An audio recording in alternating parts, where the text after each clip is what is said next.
السلام عليكم. في الفيديو النهارده مش هنتكلم على AI موديل جديد. الفيديو هيكون عن خصوصية ال AI، وهحكي لكم في نهاية الفيديو على موقف حصل معايا النهارده وهو كان السبب ان انا اعمل الفيديو ده. اللي متابع القناة ملاحظ ان انا في اغلب الفيديوهات اللي اتكلمت فيها عن ال AI او اي تول او اداة خاصة بالكودينج او بالسوفت وير بشكل عام، لو كان فيها اي مشاكل خاصة بالخصوصية او بالامان كنت بنوه في نهاية الفيديو انه اوكي تقدر تستخدم الاداة دي او الموديل ده، بس خلي بالك ان هو بيبقى عنده اكسس على البيانات بالشكل الفلاني. ودي من اكتر الحاجات اللي بتهمني، الخصوصية. ومفهوم الخصوصية ان البيانات بتاعتك سواء كانت على جهازك الكمبيوتر بتاعك او الموبايل بتاعك، مش اي حد المفروض يكون ليه اكسس عليها او اي ثيرد بارتي الا باذن منك. يعني لو بتتكلم مع حد او بتكتب كود او بتعمل اي حاجة او بتبعت ايميل، مش من حق اي حد ان هو يقدر ياخد نسخة من الحاجة دي الا باذن منك انت تبقى عارف ان في التول الفلانية او الشركة الفلانية بتاخد نسخة من بيانات. ده مفهوم الخصوصية بشكل عام. هنقسم الفيديو لاكتر من جزء. الجزء الاول هو البراوزر، لان ظهرت في الفترة الاخيرة مجموعة AI براوزرز زي كوميت من بربلكسيتي وديا براوزر وجين سبارك واوبرا نيون وسيجما براوزر، وفي غيرهم طبعا بس دول الاشهر دلوقتي. الفكرة كلها ان هو عبارة عن اجنتك براوزر. طيب لو رجعنا بالزمن ورا شوية، ايام لما كان جوجل كروم هو افضل براوزر موجود، كان اعلى بكتير من انترنت اكسبلورر. الناس راحت استخدمت الكروم عشان كان اسرع وكان اذكى. بس دلوقتي الناس بدأت تبعد عن كروم وتروح تستخدم براوزر زي بريف مثلا. انا بستخدمه دلوقتي عشان موضوع التليمنتري وموضوع الخصوصية، ان هو مش بيبقى عنده اكسس على بياناتك وهكذا. نفس القصة بالنسبة للسيرش انجن.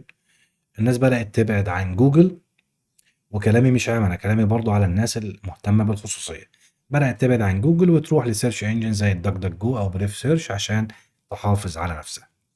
بس الغريبة ان لما جيت استخدمت دك دك جو، ولنفرض مثلا هقول له هنا API Gateway، بس الغريبة لما جيت دخلت على دك دك جو وجيت اسيرش على حاجة معينة ولنفرض API Gateway، لقيت ان دك دك جو في نتيجة البحث حط لي حاجة اسمها Search Assistant، ده مساعد بحث. اجي ادوس مور ابص الاقيه Thinking وبيجيب لي كلام تاني. طيب ايه ده؟ ده AI في البراوزر عندي او في السيرش انجن. يعني انا هربان من الجوجل، من الكروم والجوجل سيرش عشان تيجي تحط لي AI. طيب مبدئيا انا مش ضد الاي اي، بس انا ضد اي حاجه تتحط بدون اذن مني. معنى كده ان انت عشان تقدر تجيب لي الريزلت دي، خدت الكويري اللي انا بعته ورحت بعته لبروفايدر AI بروفايدر عنده على السيرفر عشان تجيب لي النتيجه دي. لو جيت بصيت هنا هلاقي انا عندي اوبشن ان انا اعطل. جيت بصيت هنا هلاقي ان ده عباره عن بيستخدم الاي اي تو جنريت البريف انسر. اوكي، انت حاطط لي هنا ان ده anonymously generate answer، بس انا مش ضامن حاجه زي كده. انا مش ضامن حاجه زي كده. طيب لو جينا سالنا سؤال، هل انت عايز الجهاز بتاعك يكون ذكي ولا يكون فيه خصوصيه؟ يعني يبقى اذكى ولا فيه خصوصيه؟ يعني دي حاجه غير حاجه، لان هو لو ذكي فانت كده الى حد ما بتيجي على الخصوصيه شويه. عشان يبقى ذكي لازم ياخد نسخه من بياناتك ويبدا يبعتها عشان يجيب لك ايه، ديتا بشكل اذكى وبشكل افضل. فاللي انا ملاحظه دلوقتي ان كله متجه لموضوع الاي اي براوزر، وحتى البراوزرز التراستد زي مثلا بريف او دك دك جو كسيرش بدا ينيبل حاجه زي كده. وده كان سبب من اسباب ان الناس كانت بتهرب من الويندوز.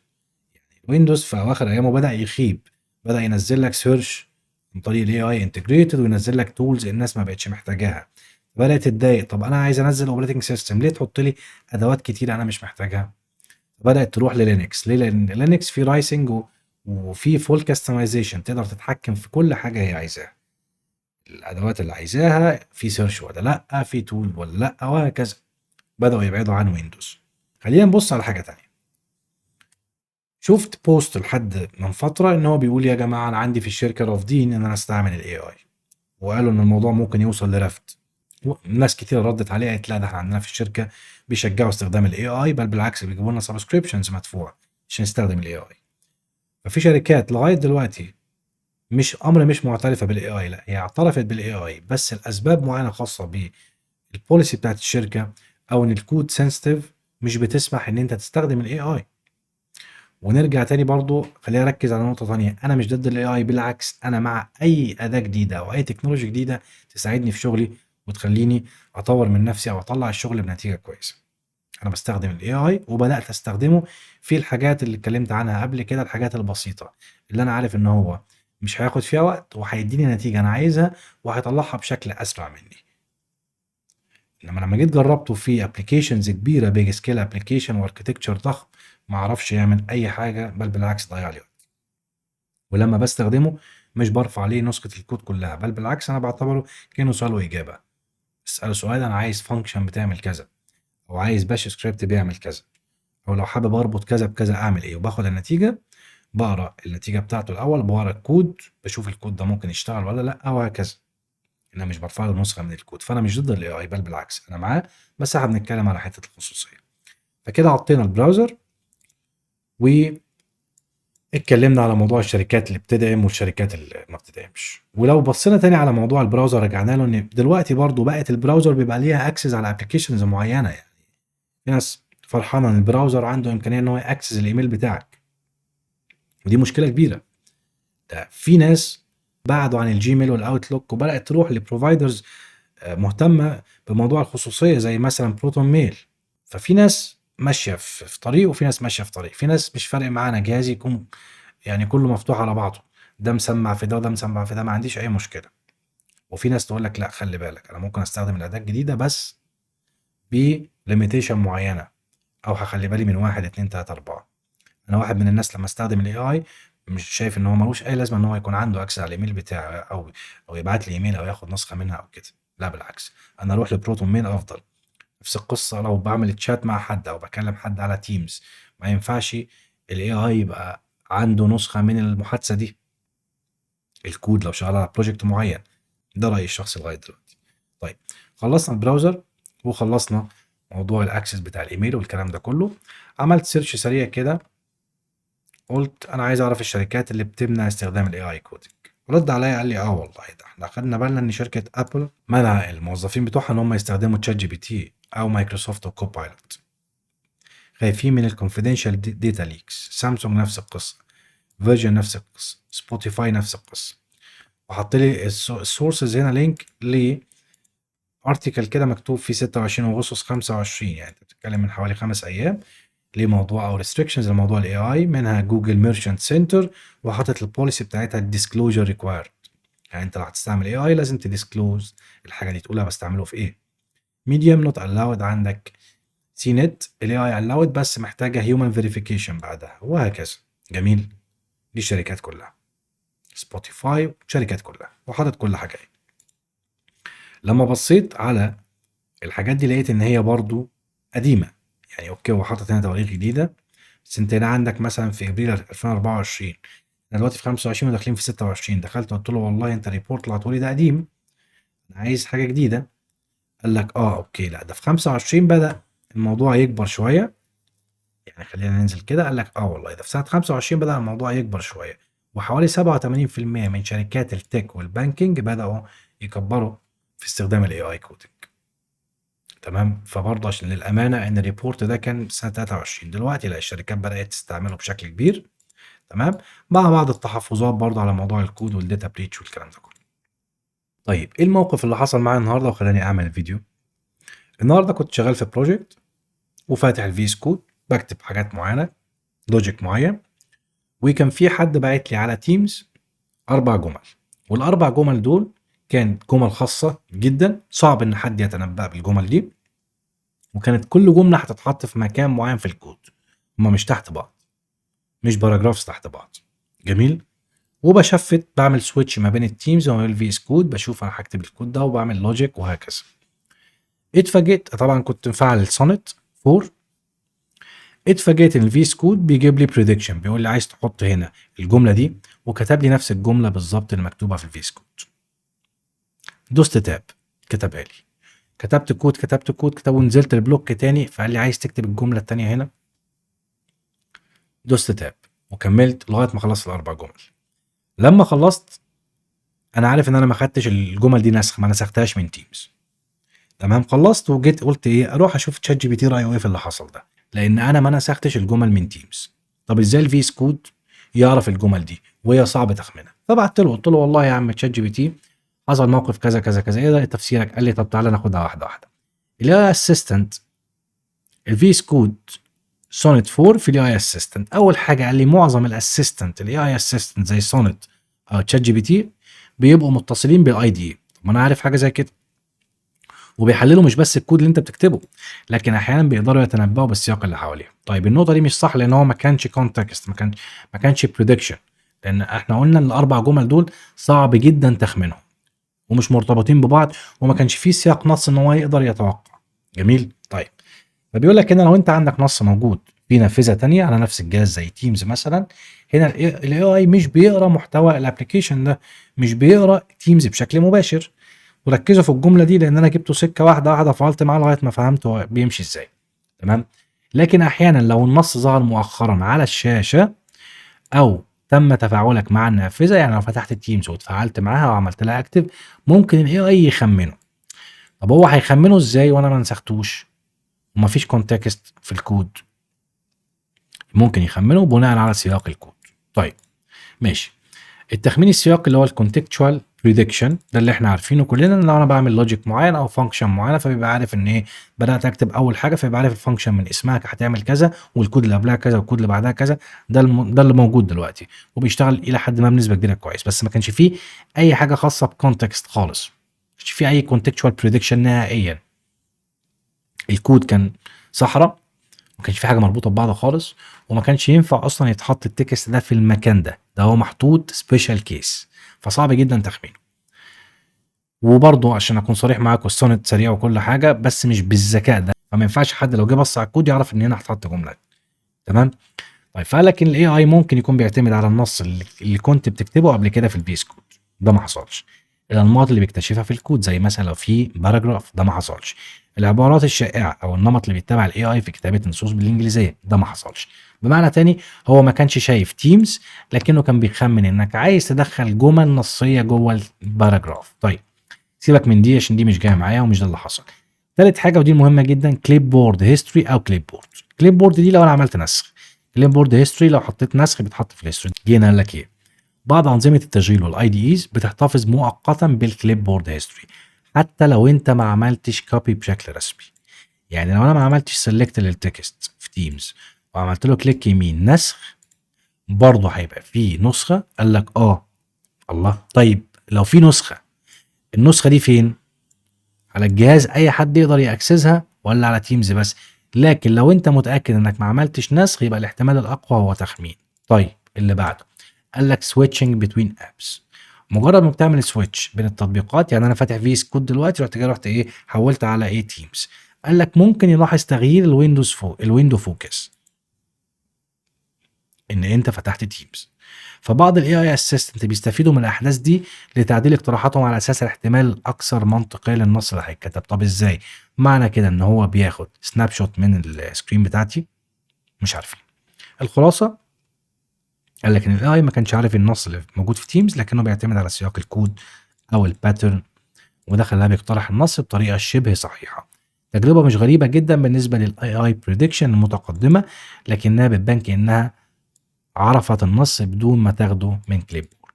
ده بلح، انا مش مقتنع بالكلام ده. خلينا نبص اللي بعد. لو حابب اقدر اشرح لك اكتر ازاي اي قلت له طيب بص، انا توقعت ان ده بريدكشن، بس التكست اصلا صعب تخمينه لان هو نص دقيق جدا وخاص بسيناريو معين، وكان فيه جمل وكلام لا يمكن تخمينها. اديني اللي عندك بقى. قال لك دلوقتي الموقف باين انه اكتر غموضا. قول لي، لما تقول النص دقيق ومخصص في سيناريو معين وكمان في جمل مش ممكن حد يتخمنها، ده بيقلل احتمال ان هو يكون تخمين. طب الحالات ايه بقى؟ قال لك كليب بورد او الحافظه المخفيه. بعض الاي اي اسيستنت او حتى الاوبريتنج سيستم نظام التشغيل بتاعك بيحتفظوا بسجل لوج كامل للكليب بورد مؤقت حتى لو انا ما عملتش نسخ يا عمي. قال لك حتى لو انت ما عملتش كوبي رسمي. الدنيا سايحه على بعضها. وانا اللي فرحان ورايح استعمل بريف ورايح اجيب مثلا دك دك جو. طب ما تفهمني ان القصه ماشيه على كده. فقال لك ممكن يكون الاي اي وصل للنص من هناك بطريقه غير مباشره. طب ايه الطريقه غير مباشره؟ ازاي يعني حتى لو انا عندي نص في الكليب بورد، ايه اللي يخلي اي اي يروح ياكسس النص ده محطوط في الكليب بورد وهو من غير ما ياخد اذني؟ طيب قال لك انتجريشن بين التطبيقات بعد اضافات الفي اس كود او الاي اي اسيستنت، بتقدر تجمع معلومات من نوافذ اخرى لو فيها اي بي اي انتجريشن مفتوح زي تيمز وديسكتوب ابلكيشن احيانا بيخزن نصوص مؤقته مفيش انتجريشن. تليمنتري او لوجينج، قال لك لو الاي اي او الفي اس كود مسجل الاحداث الاخيره في الاي دي اي او الكليب بورد هيستوري احيانا بيظهر له نصوص ظهرت مؤخرا على الشاشه او تم التفاعل معها. معنى كده هل في اكسس او في سناب شوت للسكرين بتحصل حتى لو انا ما عملتش نسخ صريح؟ صدفه غريبه او باترن ريكوجنيشن عالي جدا. حتى لو الكلام صعب التخمين ممكن الاي اي يقدر يركب اجزاء صغيره من السياق اللي كنت شغال فيه. هي مش اجزاء صغيره، المشكله الاكبر ان الجمله هي الجمله بالظبط، وهم 4 جمل، كل جمله منهم اتحطت في المكان بتاعها بالظبط وما كانش باراجراف. طيب قال لك تحب اقول لك بيشتغل ازاي؟ طب اديني قول لي بيشتغل ازاي. هنفصلها. كليب بورد مخفي او سجل النسخ. بعض انظمه التشغيل زي ويندوز وماك بتحتفظ بنسخه كليب بورد مؤقت. ماشي، حتى لو احتفظت ايه اللي يخلي الاي اي ياكسس عليها؟ احيانا حتى لو ما عملتش نسخ الاي اي اسيستنت احيانا بيقدروا يقروا السجل ده لو في صلاحيه وصول. صلاحيه وصول دي لازم انا اكون عارفها وانا بدي اعمل له allow. انا بديله صلاحيه وصول لو هفتح بروجكت معين جوه الفي اس كود، فبقول له اوكي انت عندك اكسس على كل الكود بيس وكل الفايلز الموجوده. بس مش معنى كده ان هو ياخد صلاحيه وصول للجهاز كله، لا دي مش صلاحيه وصول، واسمه بياخد حاجه بدون اذن. جميل. طيب ازاي ممكن ده يحصل؟ قال لك نصوص من تيم ظهرت على الشاشه مؤخرا، ده سناب شوت للسكرين. ده كده مفهومه بالنسبه لي سناب شوت للسكرين. الاو اس خزنها في الذاكره. ماشي، طب الاي اي دخل خدها ازاي؟ سونت قراها عن طريق كليب بورد اي بي اي او كليب بورد هيستوري. ازاي؟ طيب الاحتمال المتوسط ممكن يحصل بدون ما تنتبه، خصوصا لو تيمز او في اس كود بيسمحوا بالوصول للكليب بورد. اوكي، ففي اس كود يروح جاي داخل على الكليب بورد اللي حطها تيمز فبيقرا اللي فيها ويروح جاي ايه يديها للاي اي دي. طيب قال لك رقم 2 accessibility API او screen window integration. بعض الاي اي اسيستنت بيستفيدوا من الاكسسبيليتي API لقراءة محتوى النافذ او نصوص ظاهرة على الشاشة لتحسين التنبؤ. ازاي ده يحصل؟ كذا كذا كذا وهكذا. طيب ورقم 3 قال لك logging او telemetry داخل الاي دي. بعض الاي اي اسيستنت بيخزنوا نصوص سابقة او سياق الكود الحالي لتحسين الاقتراحات. بيخزنوها منين؟ انت هنا اي اي اسيستنت خزنت ده منين وانا كنت على تيمز؟ تمام. انت اخد بالك برضو ان انا هنا في الشات ما حددتلوش الجمل وما قلتلوش انا عملت ايه. انا حكيت له السيناريو بس الموضوع بالنسبه له عايم، لا حددت جمل ولا حددت اسم بروجكت ولا حددت اي حاجه. تمام. لو انت شغال على نصوص مشابهه قبل كده ده ما حصلش طبعا، فهو هيبقى عنده بريدكشن ده ما حصلش. لكن لو النص جديد كليا وفريد من نوع الاحتمال ضعيف جدا، فكده رقم 3 بح. رقم 4 باترن ريكوجنيشن وكونتكتشوال جيسنج. اي اي متقدم جدا ممكن يركب الجمل على اساس ان ده كان بي تاج باراجراف. طرق الجمل وعدد الاسطر اللغه المستخدمه صعبه شويه. احيانا يظهر كان الاي اي بيعرف النص تماما بينما مجرد تخمين دقيق جدا جدا جدا. دي صعبه والا ما كنتش دخلت سالته. يعني لو انا شايف الموضوع ماشي بجيسنج او تخمين او ريكوجنيشن ما كنتش سالته. الموضوع لفت نظري جدا جدا، والا ما كنتش عملت فيديو او ما كنتش بعت سالت ليه ده حصل. او النص معقد وفريد جدا الاحتمال ده ضعيف جدا. انا مع ان هو الاحتمال ضعيف. ماشي. صدفه غريبه او خطا، بيقول لك احيانا يحصل اي اي كونسيدنس بيقترح نص يشبه النص الاصلي جدا بالصدفه.